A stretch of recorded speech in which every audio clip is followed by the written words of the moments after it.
Hey everybody, welcome back. I'm just gonna jump right into the video here today. This is from Masters League, APA Masters League, and I'll explain a little bit about the rules format here.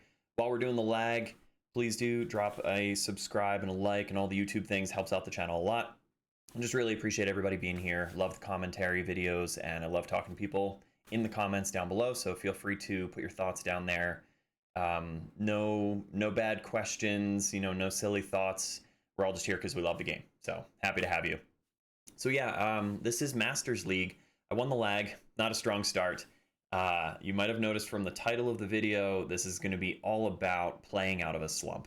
It was a wild morning for me. This was the first match of the day, and I'm playing against an opponent in this Masters League. The gentleman's name is Nathan, and I really enjoy playing against Nathan.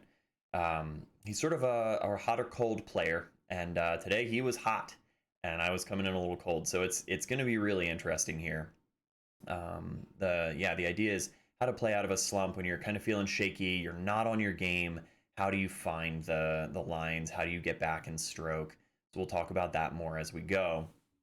The other thing to be aware of with this video is that my autofocus was acting up and being a little finicky here, so there are going to be a few times where the footage was unusable. There's going to be a couple points in the match where things are going to be a little hard to make it out, but I'll do my best to explain things as we go. But yeah, just jumping right into the situation here. So Nathan is working his way through this rack, and I scratched off the break, which you do not want to do in really any format, but especially here in Masters where people have a lot of experience and they can take advantage of those mistakes. So you got to be careful about that. Nathan started off really great. He's sort of working his way down the table. He knows that that 8 ball is going to be trouble. So this cluster down here is just not looking great for him, right? So that's going to be, yeah, down there by the 8 ball. That's going to be a problem for him. So he's going to have to find a way to get off this 3 ball and roll around under the 8, and ideally, boom, knock into him like that. This is a really nicely played breakout shot. He needed to spread the stripes apart just enough to get a line on that 8 ball, and he's calling the corner pocket up here. In Masters League, unlike regular APA, you do not have to mark your pocket. You can just call it. So he's asking the person behind him to give him some space, kind of close quarters there at this particular location. And he's called it up in the corner. He does have a line on this 8 ball. He can cut this in the corner, but it's a little deceptive. So you see him lining up on it again. He's got to make sure that he makes good contact with the 8 ball. He doesn't want to hit the 11 ball first. He cuts it and just slightly undercuts it, maybe a quarter of a diamond off. And even with these bar tables that are pretty forgiving, the pockets are pretty wide. You can get away with some stuff. You can cheat these pockets pretty significantly.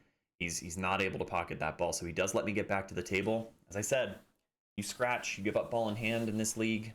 It's not always the case. You're not always going to get a shot. So here I've got a relatively open table. There's a little bit of trouble between the 14, 15, and the 10 down there, so I got to make sure to clear those up.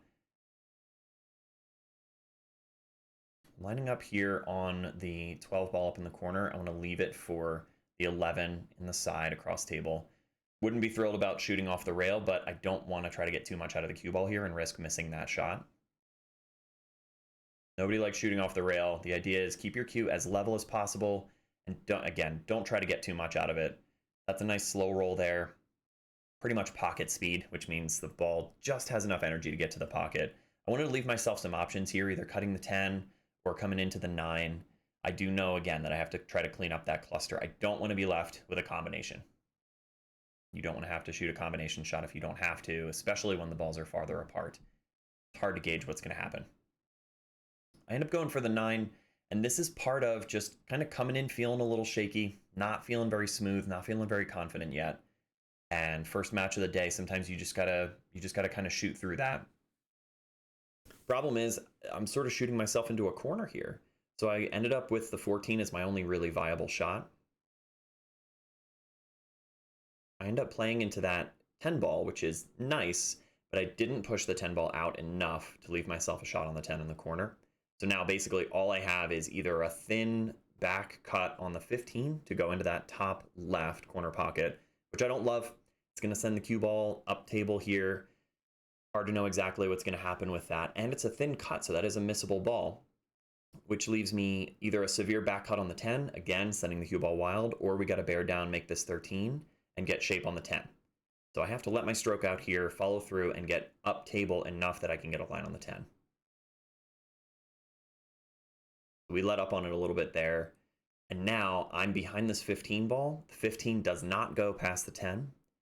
And this is going to leave me a combination shot. And I knew early in the rack that that is not what I wanted to have to do. But sometimes you just got to shoot through that, right? You just have to play the shot that's in front of you. So I take a minute here. I got to really make sure that I line up well on this. These balls are far apart. And as I said, it's hard to judge a combination. It's hard to make sure that you make good contact, make a good cut on that first ball when the combination is spread out like this. Cueing low because I want to try to keep the cue ball back. Roll the 15 forward. Punch it a little bit, and I just missed that ball. I just didn't cut the 15 in a way that was going to make the 10 ball. So, tough shot.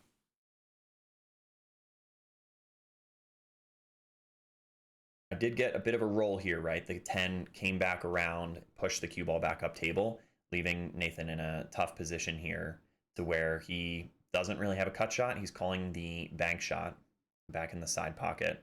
And this is a good call. If he makes it, he wins. If he misses it, he's likely to leave me a long shot.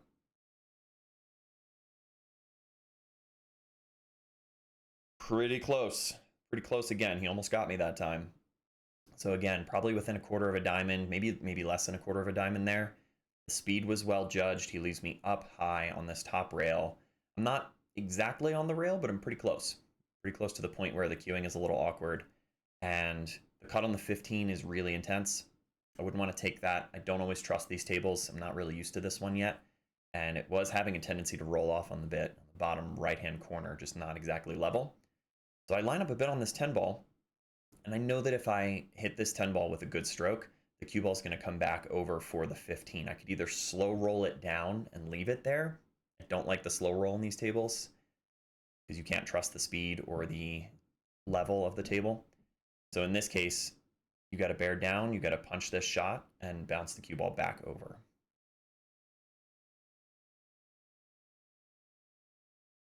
You see me kind of encouraging the cue ball to move. Sometimes you got to talk to it, right? And here's the dreaded autofocus. So you can still tell that I'm shooting at a pool ball. It was the 15 in the corner that was left there. I flirted with the side pocket a little bit on this one. I'm not thrilled about that. It's a bit risky. But even though it's super blurry, you can see that there is a white ball shooting at a black ball. That's the cue ball at the 8 ball on the side. Called that, and I was able to pocket that ball and win game 1. So that's game 1 of 8 ball, which gives me 1. So most of the day for Masters, you play multiple matches. I was trying a second ball break. So in 8 ball, instead of hitting that head ball, you come into the second ball down. There are a few reasons for that. You can get a good spread that way. You move the 8 ball much more that way. And with an open, kind of looser rack, you have a better chance of getting a good opening after the break. Today, it just wasn't working out too well for me. They all had a tendency to sort of shift over to the one side. I do eventually change over to the head ball break. I learned my lesson. This time, I was lucky enough to make a ball, and I had an open shot on my suit, namely stripes here. I wanted to start off, and I overplayed that draw shot. I really needed to leave myself straight in on the 9 ball so that I could come down for the 15 ball next. What would have been nice is straight on the 9, straight on the 15, then I could shoot the 13 in that opposite corner pocket. Now I'm kind of in a weird position because I can't really hold up the cue ball to get on the 15 after playing the 9.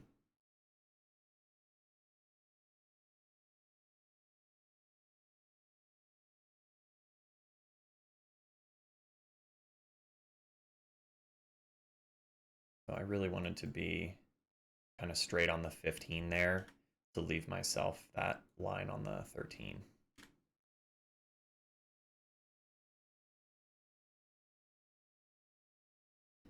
So I play a good shot on the 9. Pop it across the table. and I get myself a good line on this 14, but the problem is there's not a lot of room down here below the 13 and the 1. So what I start looking at is, does a ball go off another ball? Do I have a line on something else? Did I get a lucky roll here and get a look at something? And it turns out I did. I got just the edge of the 15, enough to cut it. I did have to use the 1. Probably what would have been better is to try to play the 15 in such a way that would have left me here for a shot on the 13 afterwards. But it had a bit of a cut angle, so cue ball was going to keep some energy and take me over to the other side of the table. Now, again, I'm kind of shooting myself into a corner. I don't have a great line. I don't have a look at the 14. I have the bottom edge of the 13, so what I'm lining up here is, do I have a decent safety shot? What would be really nice would be to come off this rail, off the bottom side of the 13, and try to leave myself down table so I don't leave him a shot. But this is a kick shot. I have to hit the rail first. Pretty close. Pretty darn close. And I put him in this cluster, and he's gonna have to come up with something here. Let's see what he does.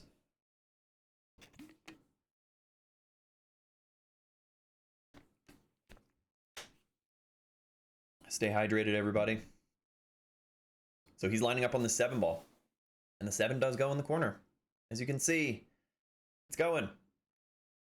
Oh, it's a tough shot. Sort of a blind shot where you're not really, the pocket's not really in your sight line. Bit of a back cut, long table. It's a good one.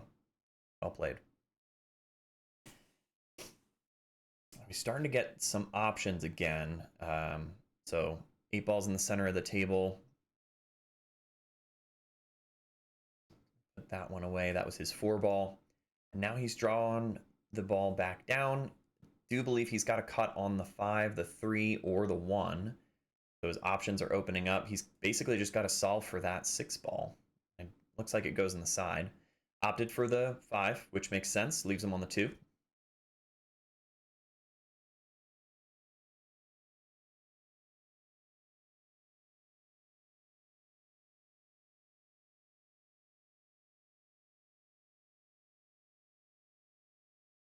What he's looking at is he has to decide his pattern. He's looking where the 6 goes. He's got to decide where to go with the 3 ball. And at these higher levels of play, you really do have to have a plan and commit to that plan. Sometimes your plan changes as you play, but you do need to come up with a plan first. Good stroke on that 2 ball. A bit of a follow through. He might have come out a bit farther than he wanted to. So now he's looking at playing the 3 or the 6, or if he wants to play the 1 and shape one of them next.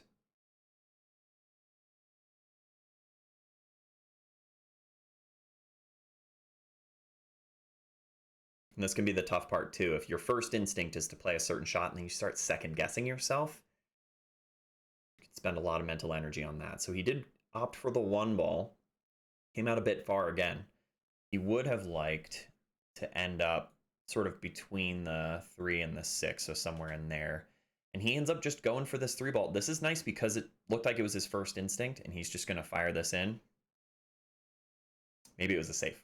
Kind of unclear based on the way he played that one. Lets me back to the table, though, and I need this other opportunity. I would really like to be up 2-0 at the beginning of this match. So I just wanted to double check. 13 does go in the side. It does not go in the corner. Just want to make sure. So I've got 2 shots, right? I can go for one or the other. If I play the 14, it's going to send the cue ball up table and could kind of go one of 2 ways depending on how I hit it. I don't love that. I don't want to send the cue ball wild. I would need to be down either below the 13 to play it in the side. So I would want to be here. Or I could try to play sort of short side on the 13 to play it over in this corner. Either way, it's tough. So my decision is to cut the 13 in the side pocket. I know that the cue ball is going to want to drift over here. I am a little worried about the scratch in the side pocket. I'm going to have to do a little bit of a spin to try to keep the cue ball away from the side pocket and still make the 13. It's pretty tricky.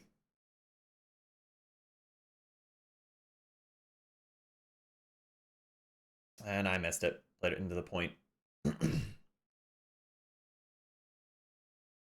13 did not roll onto the 3, preventing him from making the 3. I don't think he has a clean line on the 3 ball. He could play that rail first. He'd be pretty likely to get shape on the 6 if he made that shot.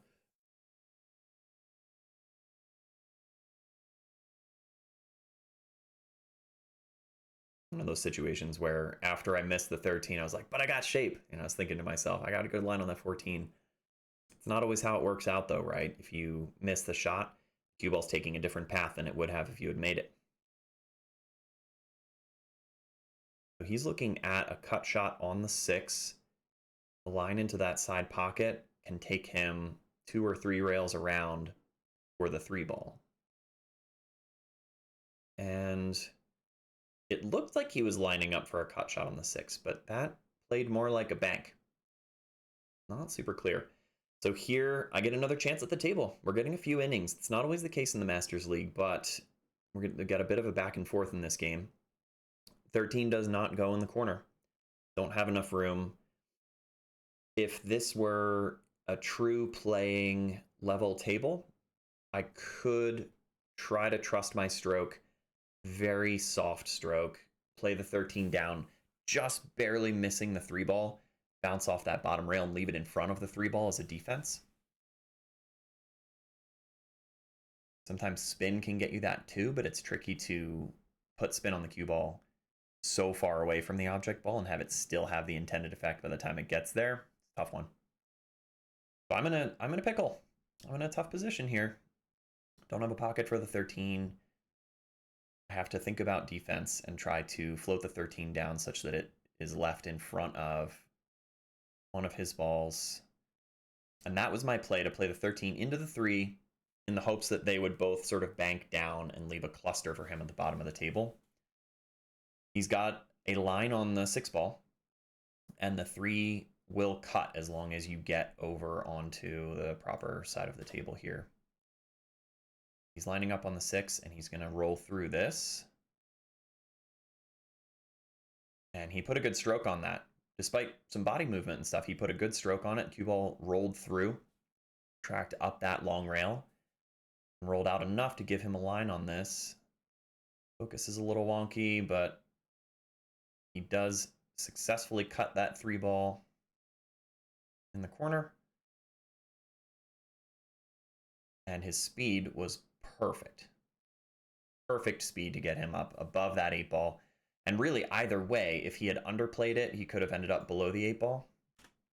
And overplaying it, you can get the 8 ball in the side pocket here where he ends up cutting it and winning that second game. So now we are 1-1. Had my chances that time. So my opponent opting for the head ball break. And he and I were talking about the clusters that kept coming up.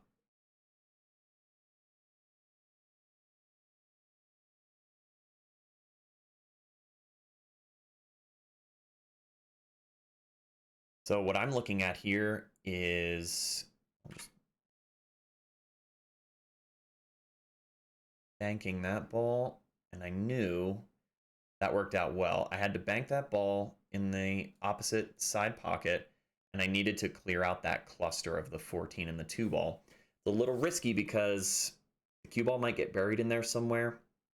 I did get a good line on a shot down table, which is basically just a lucky roll. And I managed to clear out my 14. I still know that I've got this cluster to contend with, and that's kind of what I'm lining up on here. My plan could be to play this 13 in the corner pocket and draw into this cluster to try to bust them up. We've got some room because the 11 ball makes that corner a bigger pocket. I line up on this, and I pop it over there, and even though the 11 was there, I ended up hitting the rail between the 11 and the pocket, missing that ball. Spread the cluster out a little bit. Doesn't completely open it up because his 6 ball's still in trouble.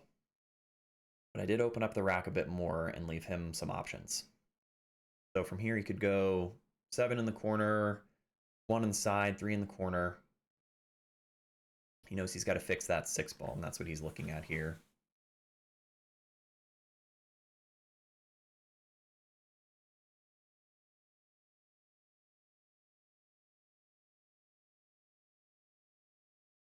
For me, I like the 3 ball into the cluster. The sooner you take care of those problem spots, the better. You don't want to end up taking out all of your shots and then leaving yourself with a problem at the end. Played a good shot on that 7. He's looking at this again. Now, he's got a line on this 4 ball. Check this out. He could go. That's, I think, what he's looking at is looking into the 4 ball off the rail to open up the 6-12. Maybe underhit it a little bit. He could have gotten a bit more out of that. But he did open up his cluster. And this was the problem today with the focus, by the way. If somebody got close, the camera would try to focus on them, their back, and then have trouble focusing on the table again. But for the most part, we can make out what's happening. So he plays into that 6 ball, comes across the table, and now he's just looking at what his options are for the rest of the pockets. Every ball's got a pocket. So if he takes his time with this pattern, he could definitely get out.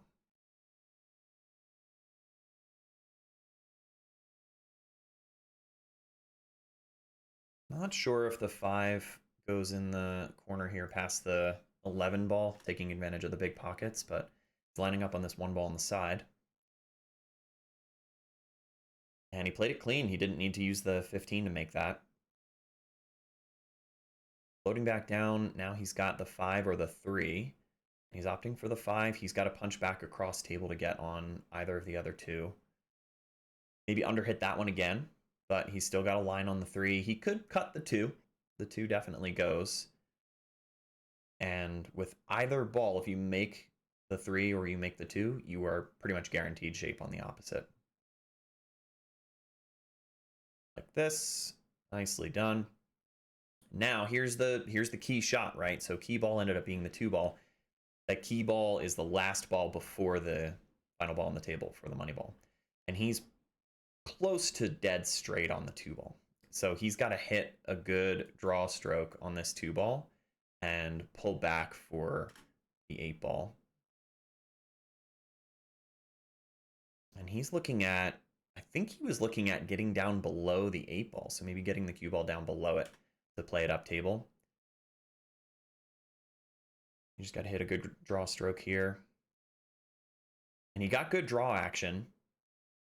Played into the 8. And he managed to get on the right side of the 8 ball to be able to make it. He calls it in the corner. Draw stroke worked out really well. He hit that well. And he successfully cuts it in the corner. That brings him up to 2.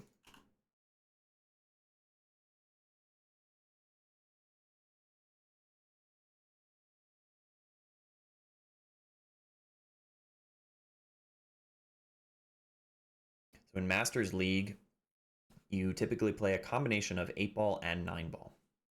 Nathan's lining up on this combination here, which looks like it's pretty much wired in. 9 to the 14, that's well played. This is right after the break. Break got cut from the footage because of a battery issue. Still working out the kinks with my video equipment, but we'll get there, guys, don't worry. And he's got a cluster. The 15 and the 13 are a bit of a cluster.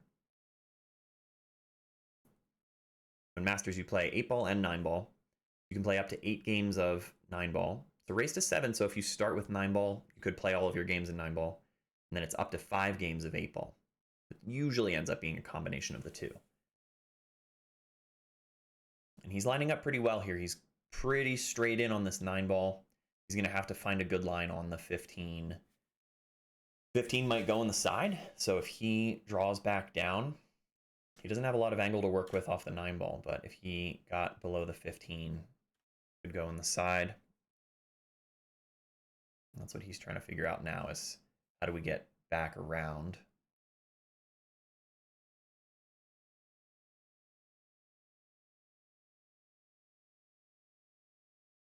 He might decide to roll forwards and play the 15-13 combination. Yeah, he dogged that one. He kind of let up on it a little bit. I think he was concentrating too much on his position, not enough on the shot making. Lets me back to the table. And again, I'm not really in stroke yet. I haven't had a chance to find a good rhythm. And there's been some situations where I get to the table and I don't have open shots or something that's satisfying to play. That's a big part of it for me, is just feeling good about the shots that I'm playing and having a good process. I've been working a lot, my mental game, I've been working a lot on having a good process and focusing less on the results. And ironically, it ends up getting you better results. So here, I just got to find something to open up, right? I could play the 7 in the corner. I got to play this 3 in the side. I had options, but none of them felt that great. So I had to take path of least resistance. The 3 ball was a good shot to open up, pushing the 1 into a better position. Now I've got the 1 in the corner. I've got the 5 up top. The 7 goes in the side. So my options are starting to open up a little bit here. And what I have to figure out is the best pattern to get me around for the 8 ball. So I like this 5 ball, playing this straight down. And I could shape either the 7, the 2, or the 1 from here.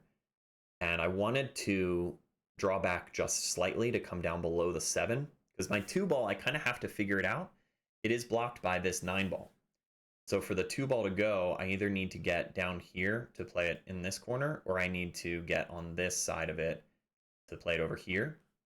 And that's kind of my only problem right now. And that's why I'm not just sort of taking the easier shots on the lower end of the table. I don't want to leave that 2 ball until last. So what I start to look at is, do I want to cut the 7 ball in the side and try to come around the 2? It's weird. You'd have to use inside English and you make it more likely to miss the shot, and it's kind of hard to control. Do I want to play the 1 ball and come back around? That's touchy. You either use the rail or use a straight draw shot to come back in behind the 2. Now what I'm looking at is this line from the 6. If I make the 6 ball, I could theoretically float up behind the 2 and get proper shape on the 2 in this other corner. So that's what I opt for. Let's take care of our problems now. And then sometimes you just don't do it. You just miss the ball, you know. Used inside English and maybe I didn't aim it properly. Did the ball skid? I don't know. To me, it's just a miss, just a silly miss. There's really no reason to miss that shot, and should have made it. But I let my opponent back on the table. He's up 2-1, and I really needed a game to try to tie this up, but dogged it. It happens. So he's back now, and he still has to solve this 15-13 situation. The 6 is sort of a blocker. He's on this 9 ball, and he wants to come around table, and he put a good stroke on that. And we're playing perfect now, right? He is below those balls. He's got the option. 13 goes in the side. 15 goes in the corner. 15 also goes in the side. I mean, you've got a couple options here. He's making some room behind himself. So he just has to figure out the right pattern to get through these last 3. And admittedly, this is kind of touchy. I would probably go for the 13 in the side, because then you push the 15 down. You're more likely to end up with a shot on the 15. If you go for the 15, it's hard to shape the 13. That's well played. He played a really, really nice stop shot. He was close to the rail, but look, he needed to draw back a bit more, and that can be hard to do. He's still got a cut on this 13, but he is close to his work. He's pretty much right on top of this 13 ball. And he sights that cut. It looks like he played the cut pretty well. Honestly, the angle looked pretty good. He just underhit it. Didn't have enough gas to get there.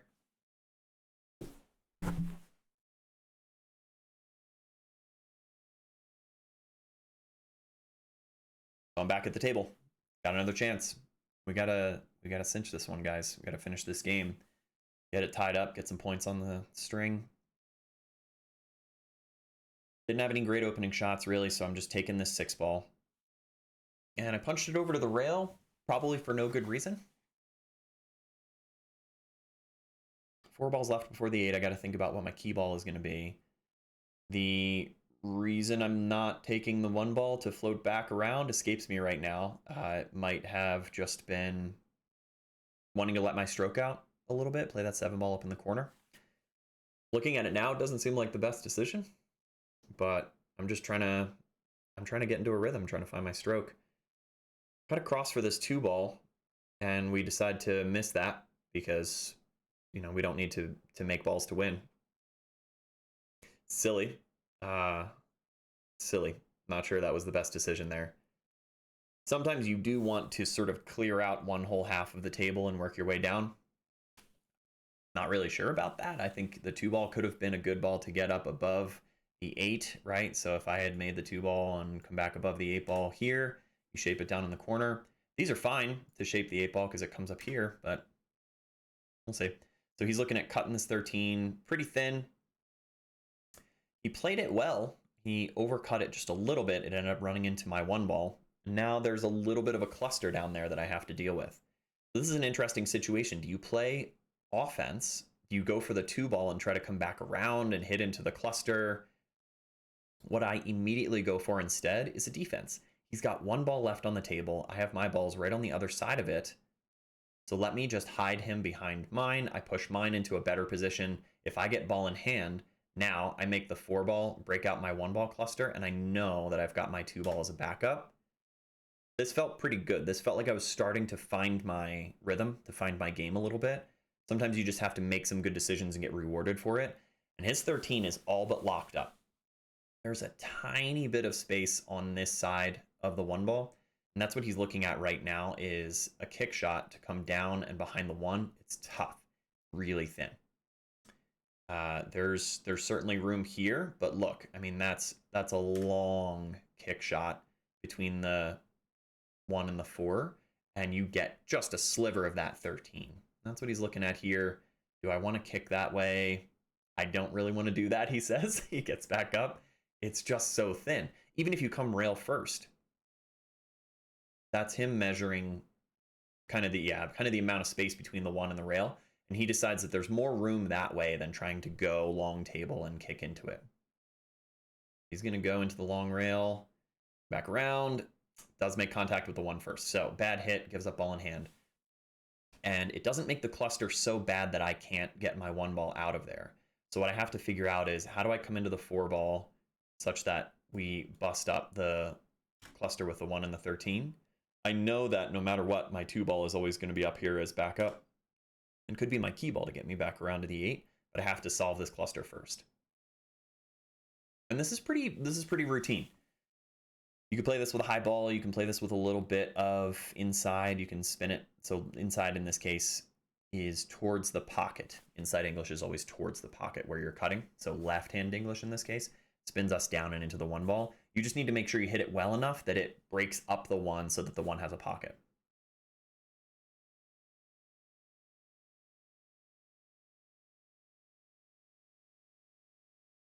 Hit the 4. I did hit the cluster. Problem is there could have been a double hit between the 1 and the 13. It does not open up the cluster enough for me to make the 1 ball. I don't like my offensive options here. I don't want to play the 2 ball first and get that out of the way. It's sort of a backup for me. So do I have any offensive options? That's what I'm considering right now. Do I want to play in behind the 1 ball to block him again? Or do I do something different?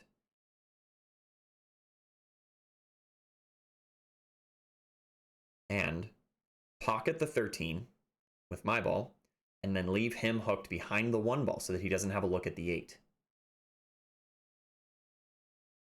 Ideally, get a little bit more behind the 1 ball, right? Don't leave him as much of a line, but he is blocked, right? He does not have a line here.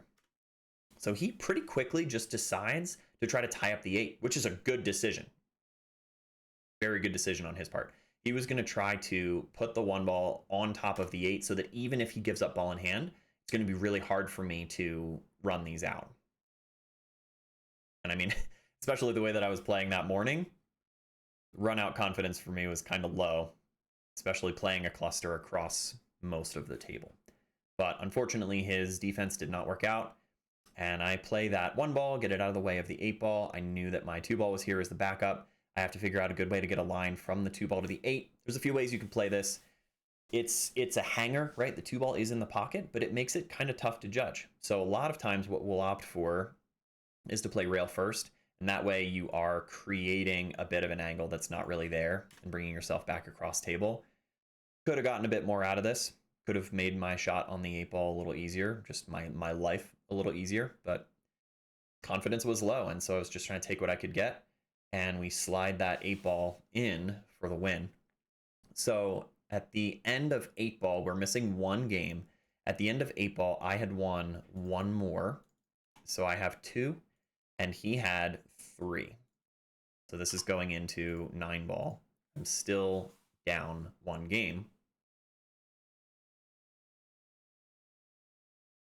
The other differences with Masters League are that, so yeah, you don't have to mark your pocket, just call it. And jump cues are allowed in Masters League play.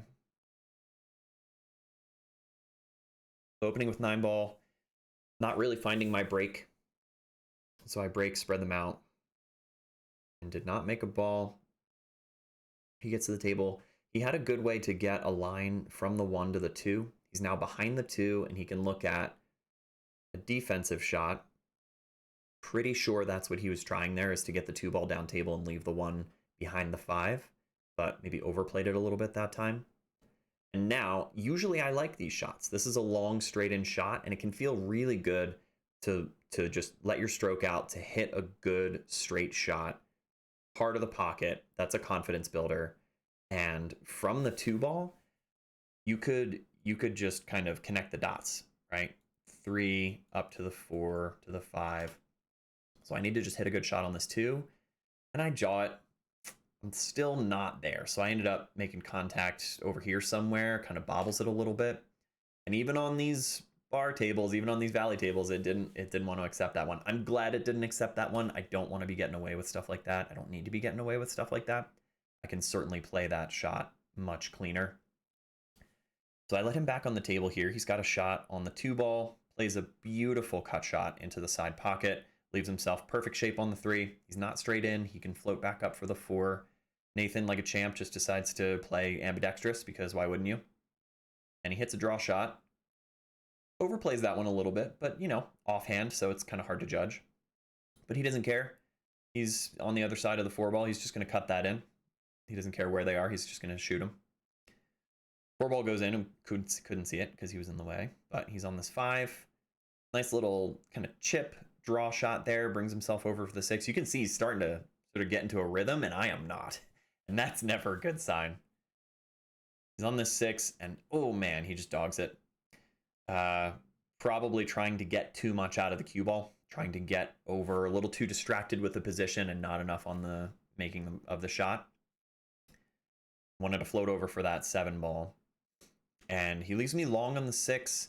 The cool thing here is in making this 6 ball, whether you hit a high ball or a low ball, although you don't really want to do that because you're so close to the rail, you play this 6 ball, and the cue ball is naturally going to want to come around either into the 9 or past it, depending on what you put on the cue. Maybe just a touch of inside here to roll through. Also, you have the option of missing your shots. That's always available to you, just so you know. Silly. I should make that ball. I was just not feeling it. It's a tough one. Off screen here, while Nathan is shooting, I am trying to get my head right. I'm trying to simplify things. I'm thinking about, do I want to change my pre-shot routine a little bit? Do I want to change my rhythm a little bit?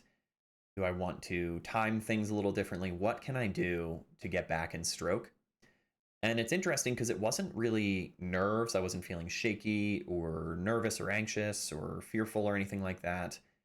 It was just feeling kind of crummy coming in that morning. Not feeling properly warmed up, not feeling focused, mentally focused. And sometimes all it takes is making a few good shots. So I'm like, I'm just going to hit a nice bank shot here with some draw and punch back over or draw back over under the 7 ball. And that just doesn't work out either. I missed my bank shot. I got good shape on the 7, but again, it doesn't count if you don't make the ball. So that to me was an attempt to build some confidence. I'm going to hit a good bank shot. Let Nathan back on the table, and he can play the 6. He hit that pretty thick. He hit a lot of the 6 ball, and it still dropped. But really, what you can do with that shot is hit it thinner so that the cue ball wants to come back around, keeps more of its energy. And there he was looking at either cutting the 7 into the corner. I do believe he was going for the corner there, and it just happened to look like it was going for the side because of the miss. So I'm lining up. I'm having to go back to basics. This is not something that I always have to do, is sort of get the aiming line on the object ball. I'm going back to basics, guys. I got to find a way to get in stroke. I am going to float through this 7 ball. I'm going to cut this in the side pocket. It is going to go in. And I'm going to bounce off that bottom rail and get above the 8. I just need to get a look at the 8. And I know that if I cut this 8 ball, the cue ball is going to travel through it pretty much because it's a thin cut. And the cue ball is going to come, that's not really a clean line, but it's going to hit this 8 ball, come back up just a little bit, and then float back across table the other side of the 9 ball. You could try to hold this if you wanted to slow roll it, but I don't like that. I like nice and smooth, come back over, and then you get a pretty straight in shot on this 9 ball here in the corner. And this time I'm not messing with a ton of pre-shot. I'm not walking around the table, not considering it. I just want to go for it and get that ball down. So first game of 9 ball goes to me.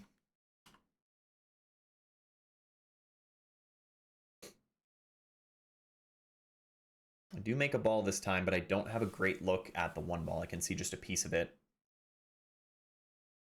In Masters League, you are allowed to push in 9 ball after the break, which means you can push the cue ball to a position on the table, and your opponent has the option of shooting from there or giving it back to you. Pretty common in higher level 9 ball play formats. I love the push out shot. It's sort of its own game. Lots of strategy involved in the push out. So I just shoot it. That's not a push out. He has to shoot from there. And he goes for the bank, and it's a really nice attempt. He very nearly made the bank. Unfortunately, the scratch is on for that bank. If he had made it, he might have avoided the scratch. It's kind of hard to say. From here, this should be fairly straightforward. I'm rushing it, but you should just cut this ball and kind of float down table for the 2 ball. I overplayed it a little bit and drew back over to the long rail, the opposite long rail. And I need to just kind of find a better tempo and start stroking through these balls smoother. So that's heart of the pocket. I'm starting to find it again. I get a good line on this 3 ball, and I know that when I play this 3, I need to be on the proper side of the 4 ball. The 4 ball doesn't go anywhere else, so I have to play the 3, come back over, and anywhere in there is going to be fine.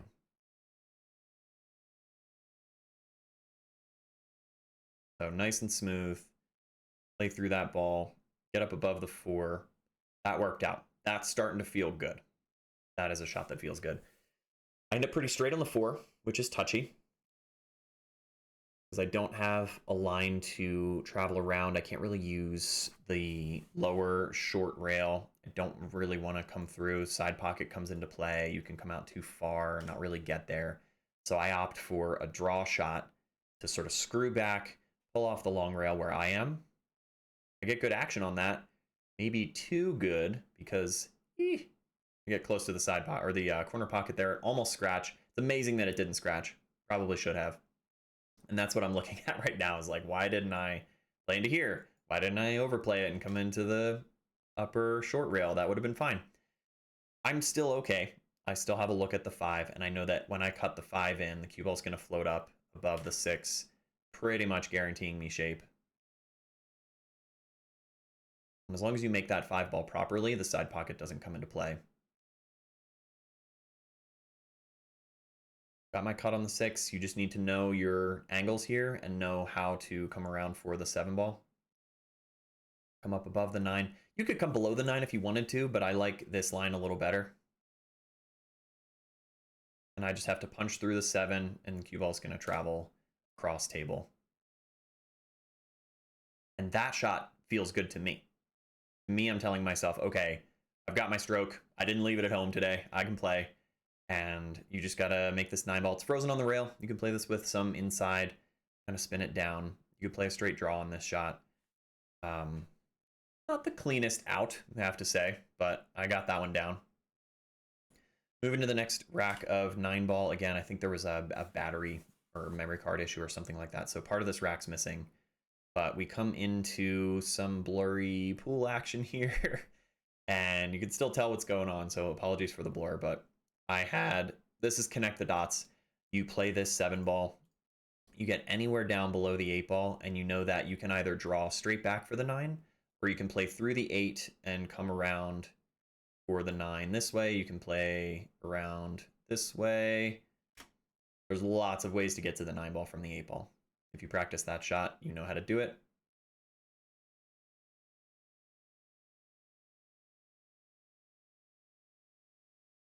All right, bear with the blur here.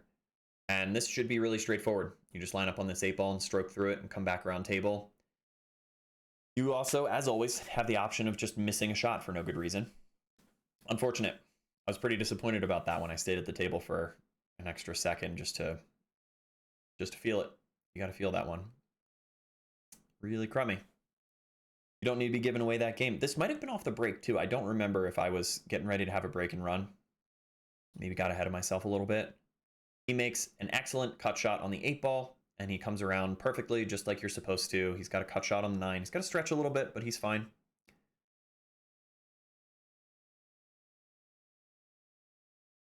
And he pockets that 9 ball.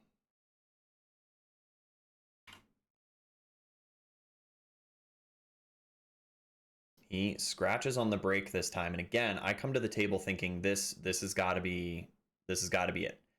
I got to do this.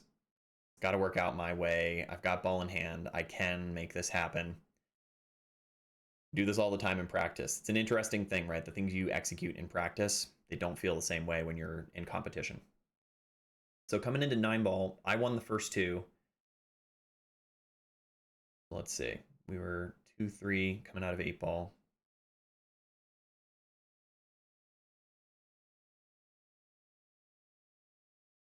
I decide to play the 1 ball up in the side pocket there. I like that shot because you can see where you're aiming. Instead of playing the 1 ball into these corner pockets and trying to guess where the cue ball is going to go, not being able to see it, you play straight through the 1 ball and tell yourself, I know that I just need to hit the rail over here. 3 in the corner there. And I knew I had a nice easy line to come back around for the 4. I want to shape the 5 in the side. I want to shape the 6 in the side. I'll draw back off the 6 for the 7 and then come back around for the 9. That's my pattern. I'm looking at the 5 where I want to be, and I point down here on the rail, so anywhere down here is fine for shape on the 5.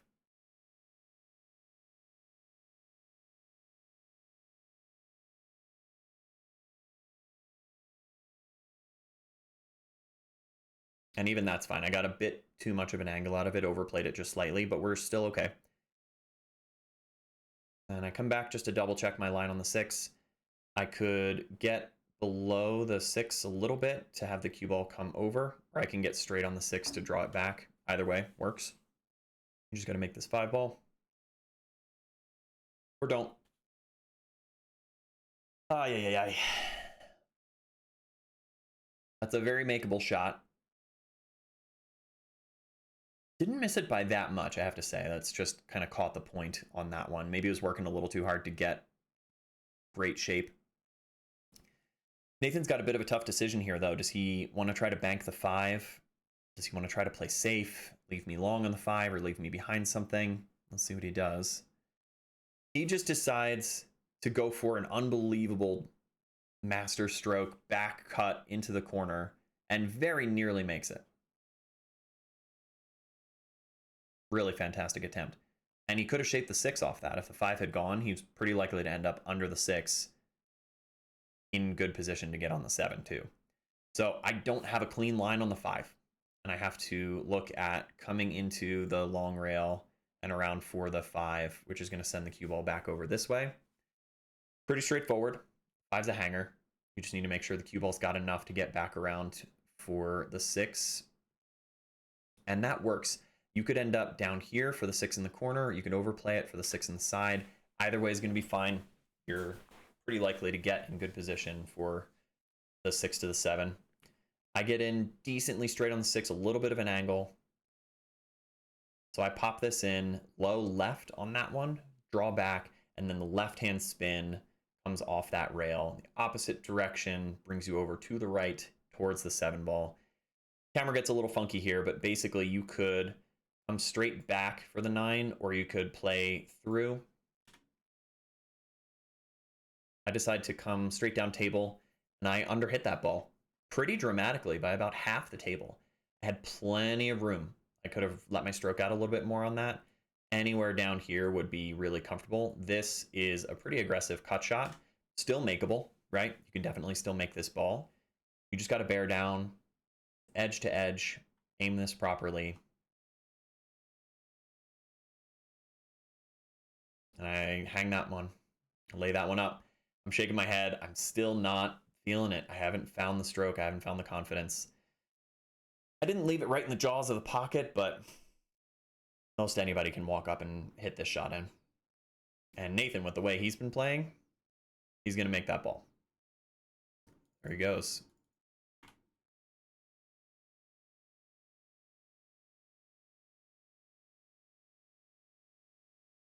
Okay. There's a break shot. Nothing drops. I'm left with a pretty tough cut on this one ball in the side. I was hoping that playing that shot in the side pocket, I would run into something and get a good line on the 2 ball. It did not work out that way. I could have opted for some kind of safety. It's a pretty tricky position. I'll probably save that one, maybe a future video or something, and look at that layout again to decide what could have been a better choice. That's a pretty tough one.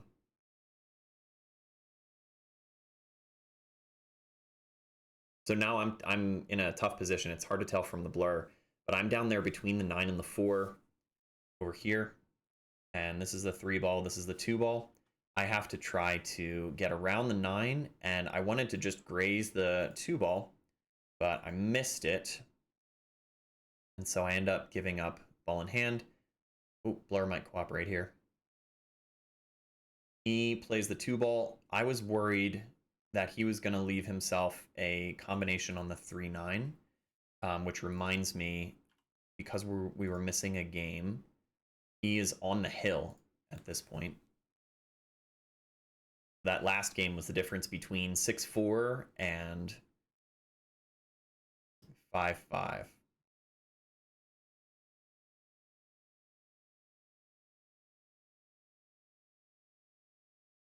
So I was worried he was going to leave himself a combination on the 3-9 and just end the game. He plays that 4 ball. He ends up bouncing off pretty hard. He was trying to shape the 5, and it is pretty tricky to get around there because the 7 and the 8 are in the middle of the table. So he looks at a super thin cut on this 5 ball. The cut could have gone, and he was pretty likely to leave himself a good shape on the 6. I get back on the table. Opponent's on the hill. I got to win 3 games, and you're not in stroke. So this is where you really need to come with something. That one's pretty much guaranteed shape. You do have to get a good line from the 6 to the 7.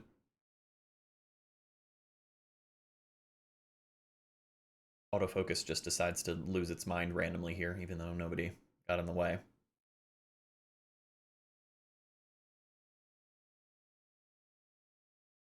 Second guessing myself a little bit there, and I have worked a lot on, if I start to second guess my plan, you got to stand back up. If your mind is not committed to the plan, or if you are hearing yourself say, oh yeah, I'll just shoot it anyway, it'll be fine, definitely don't shoot that shot. Don't stay down on that one and fire that one anyway. You gotta be ready to go.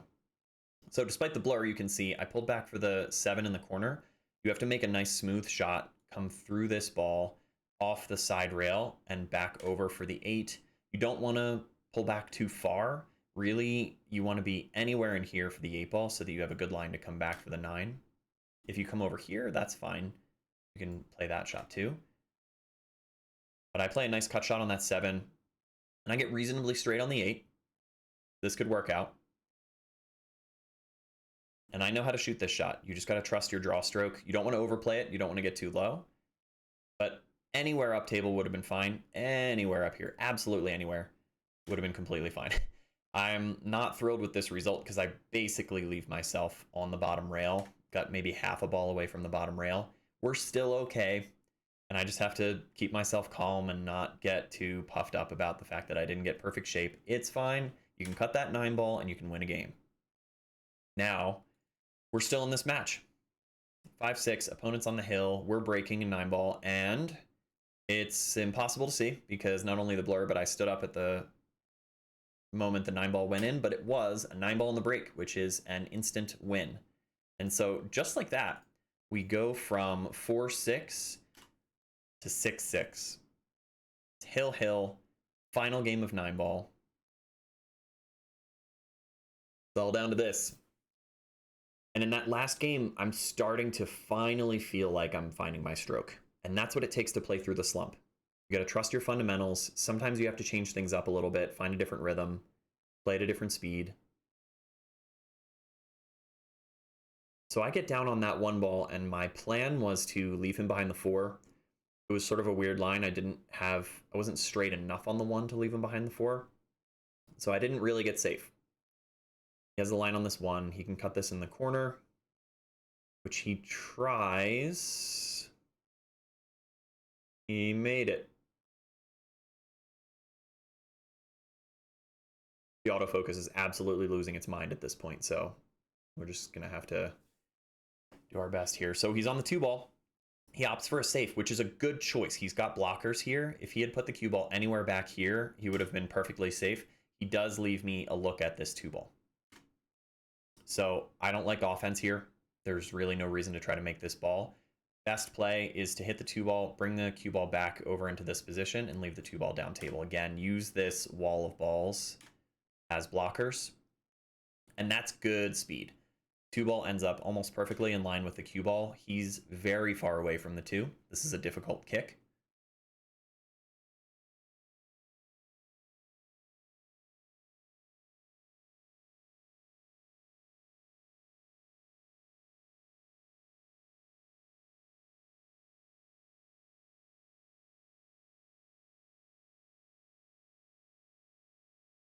So he's looking at sort of sliding off the long rail, the left long rail, to come into the 2 this way. He does have to try to spin or curve around this a little bit. He ends up making a good hit on the 2. It's a very nicely played shot.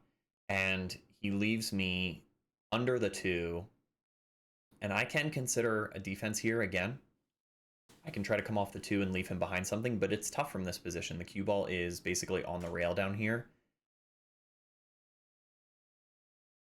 So we've got the 3, the 7, the 6, the 8, and the 9.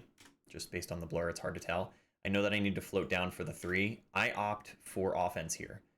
So I want to shoot the 2 down into the corner. I wanted to come across table and try to leave myself a line on the 3 ball in that corner pocket up there. The 2 ball almost went all the way down and banked back into that corner pocket. But it doesn't go, doesn't slop in. Now, what he has to consider is how does he get from the 2 to the 3? The 2 is hanging in the pocket again. The 3 is up kind of at the head string at the opposite end of the table. Focus almost cooperates with us. He decides to just play the 2, which is really smart. Make sure to make that ball. Oh, my mistake. It's not the 3, it's a 7. So he has to shape the 4. He's got the 4 in that pocket, and then, unfortunately, he leaves himself hooked behind the 7 ball. He needed to try to shape this 6 in the corner, but he is now on the bad side of the 7. Doesn't have a clean line on the 6. So my hopes are up now. It's hill, right? We need this game. If he doesn't make a good hit, we have ball in hand. 4 balls left. That should be manageable. If he makes a good hit, which he does, that's nicely played. That's a nice kick shot. Even though he made that hit, we are now straighted on the 6. I come over here. I'm checking my line on the 7. I know that making the 7 can bring us right to the 8. 8 brings us right to the 9. This should be connect the dots, but you don't want to take this for granted, guys. You got to bear down, trust your fundamentals, play the shot like you know how to play it. And from here, I can basically just hit kind of a stop shot. I was a little off angle, so it does float over. Leaves me a bit off for this 7 ball. But I like these shots. I like to hit these kind of with confidence, bounce over to the far rail. Didn't decide to do that today. Normally, I would kind of punch it over to the opposite rail. I decided to play it with follow and inside. Don't think I recommend that, looking back on it again now. And from here, you play this 8, float down, come at the 9 or across the 9. Either way works. You just need to get on either side of that 9 ball. Just don't end up right on top of it, right? Or you go right on top of it. I got to roll. That's really what it comes down to here. I did not play that 8 ball very well. I got to roll by nudging that 9 ball out just enough to leave space. And this is a cuttable ball. I just have to jack up a little bit, make sure that the cue ball comes straight off the 9, and this should be the game.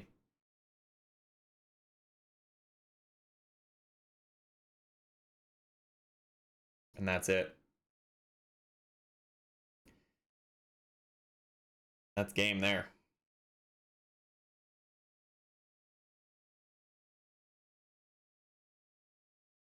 Thanks for being here, guys. Let's pop back over here.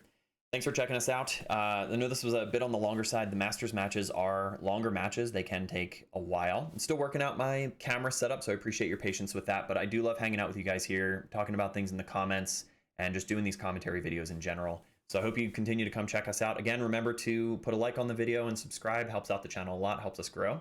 And I will be back here again very shortly with new content in the next week or so. Thanks, everybody. See you soon.